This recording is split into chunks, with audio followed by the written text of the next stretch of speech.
आज Doubtnut app download करें। Doubtnut पर अपने सभी गणित, रसायन विज्ञान, भौतिक विज्ञान और जीव विज्ञान के डाउट्स का करो सफाया। बस प्रश्न की फोटो खींचो, एक ही प्रश्न को क्रॉप करो और तुरंत वीडियो सोल्यूशन पाओ। अभी डाउनलोड करें। हेलो दोस्तों, यहाँ प्रश्न है, यदि दो समानांतर रेखाएं एक निरयक द्वारा प्रतिच्छेद होती है तो सिद्ध कीजिए कि दो युग्मों के अंतःकोणों के समद्विभाजक द्वारा घिरी एक आकृति एक आयत है। ठीक, चलिए इसमें जैसे प्रश्न में बोल रहा है वैसे आकृति इसकी बना लेते हैं। ठीक, यहाँ पे हमने आकृति बना ली जिसमें बोल रहा है एल और एम दो समांतर रेखा निरयक द्वारा प्रतिच्छेद होती है, मतलब ये पी के द्वारा प्रतिच्छेद होती है, तो सिद्ध कीजिए कि दो युग्मों के अंतःकोण के समद्विभाजक से घिरी ये जो अंतःकोण है, ये दोनों इनका जो समद्विभाजित से घिरी जो आकृति है वो एक आयत है। मतलब एबीसी हमें आयत दिखाना है, ठीक, दर्शाना है। तो चलिए इसको हल करते हैं। तो यहाँ पे हमें क्या दिया है कि एल और एम क्या समानांतर है और तिर्यक रेखा पी है जो इन्हें क्रमशः बिंदु ए और सी पे प्रतिच्छेद करती है। तो कोण पीएसी जो होता है, कोण पीएसी और कोण एसीक्यू जो होता है, एसीक्यू है वो एक क्या है, वो समद्विभाजक बी पर प्रतिच्छेद करते हैं। ठीक, ये दोनों के समद्विभाजक बी पर प्रतिच्छेद करते हैं। और कोण ACR और SAC के जो समद्विभाजित होते हैं वो डी पे प्रतिच्छेद करते हैं। ठीक, तो चलिए हमें क्या दर्शाना, हमें दर्शाना है कि ABC चतुर्भुज है वो एक आयत है। ठीक, चलिए इसको हल करते हैं। तो यहाँ पे लिखेंगे हम कोण PAC बराबर कोण ACR होगा। ठीक, PAC बराबर कोण ACR होगा। क्यों?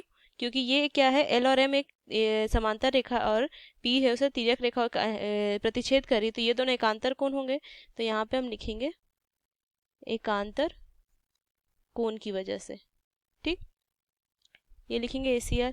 अब देखिए यहाँ पे हम क्या करते हैं, दोनों तरफ आधा कर देते, तो आधा लिखेंगे हाफ PAC बराबर हाफ ACR लिखेंगे। ठीक, अब देखिए हम क्या करते हैं कि इसका जो PAC होगा, PAC का आधा क्या होगा, वो क्या होगा, BAC क्योंकि ये बोला समद्विभाजित, मतलब इसको आधा आधा भाग में बांटते हैं, तो इसको लिखेंगे हम कोण BAC और इसी प्रकार क्या हो जाएगा इधर कोण ACD, ये होगा।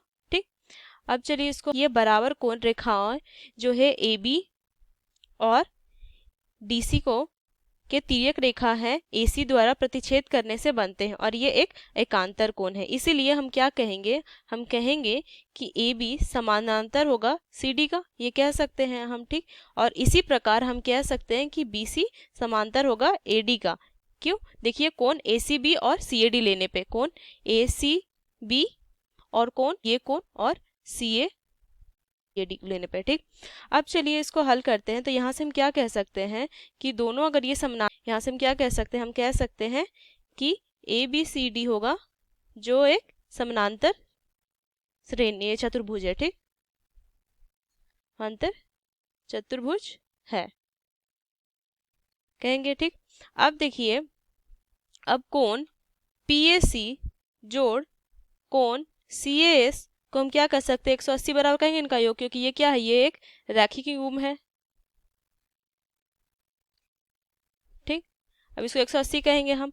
अब देखिए, अब हम क्या करते हैं कि दोनों तरफ इसका हाफ करेंगे, तो हाफ कोण PAC जोड़ हाफ कोण CAS बराबर हाफ इधर भी करेंगे 180 करेंगे। ठीक, तो इसका आधा क्या होगा, इसका आधा होगा BAC, कोण BAC जोड़ कोण CAD बराबर 90।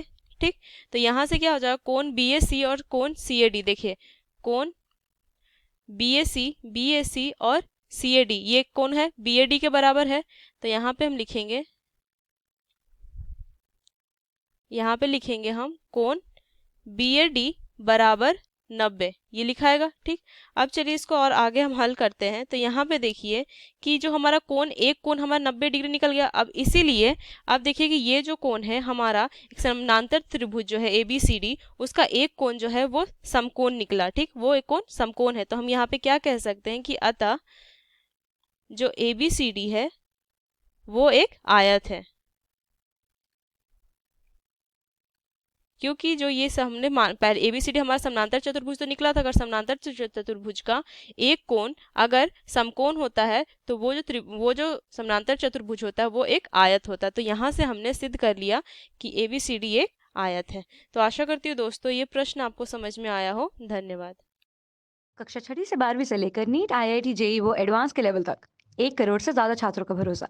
आज ही डाउनलोड करें डाउटनेट ऐप या व्हाट्सएप करें अपने सारे डाउट्स 8400 400 400 पर।